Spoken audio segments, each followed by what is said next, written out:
আসসালামু আলাইকুম। এটি বার্ড কেয়ার ইউটিউব চ্যানেল থেকে আপনাদেরকে স্বাগতম। আজকে আমি আপনাদেরকে জানাবো কিভাবে বাজরিগার পাখি লালন পালন করবেন এবং বাজরিগার পাখি কয়দিনে ডিম দেয় আর তা থেকে কয়দিনে বাচ্চা ফোটে এবং বাজরিগার পাখি সম্পর্কে আরও খুঁটিনাটি বিষয় জানতে পারবেন।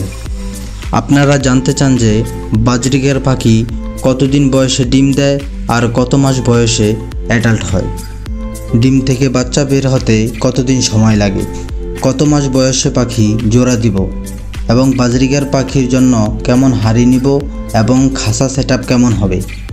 তাই আজকে আমরা এই সকল বিষয় নিয়ে আলোচনা করব। আমি এই ভিডিওগুলো আমার পাখি পালনের অভিজ্ঞতা থেকে দিচ্ছি। কথা না বাড়িয়ে ভিডিও শুরু করা যাক।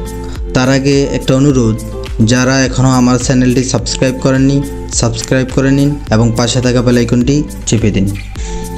বাজরিগার পাখি সাধারণত 6 মাস বয়সে অ্যাডাল্ট হয় এবং 6 মাস বয়সেই তারা জোড়া নেয়।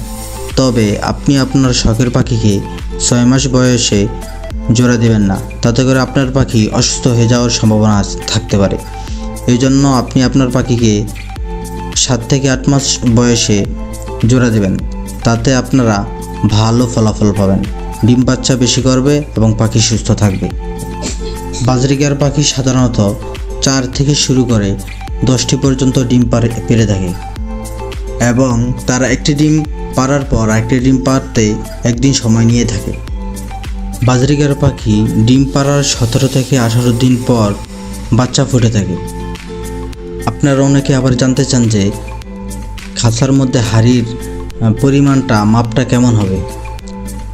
আপনারা সাধারণত এই পরিমাণ একটা হাড়ি নেবেন যেটাতে পাখি এবং তার বাচ্চা ভালোভাবে থাকতে পারে। আমি আপনাদেরকে একটি হাড়ি আমার স্ক্রিনে দেখিয়ে দিচ্ছি।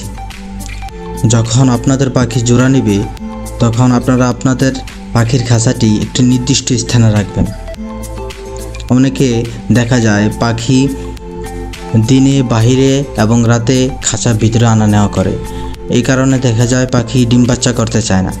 যখনই জোড়া নেবে আপনারা আপনাদের পাখির খাঁচাটি একটি নিরালা স্থানে রাখবেন যেখানে মানুষের আনাগোনা খুবই কম, তাহলে পাখি সেখানে স্বাচ্ছন্দ্য বোধ করবে এবং ডিম বাচ্চা করবে। আরেকটি গুরুত্বপূর্ণ কথা হলো, আপনারা আপনাদের পাখির খাঁচাটি সর্বনিম্ন দৈর্ঘ্যে 18 এবং প্রস্থে 16 এমন একটি খাঁচা ব্যবহার করবেন। তার থেকে ছোট খাঁচা আপনারা ব্যবহার করবেন না, তাহলে আপনাদের পাখি অসুস্থ হয়ে যাবে এবং ডিম বাচ্চা করবে না। আজকে এই পর্যন্তই, ভালো থাকবেন, আবার দেখা হবে কোনো এক নতুন ভিডিওতে।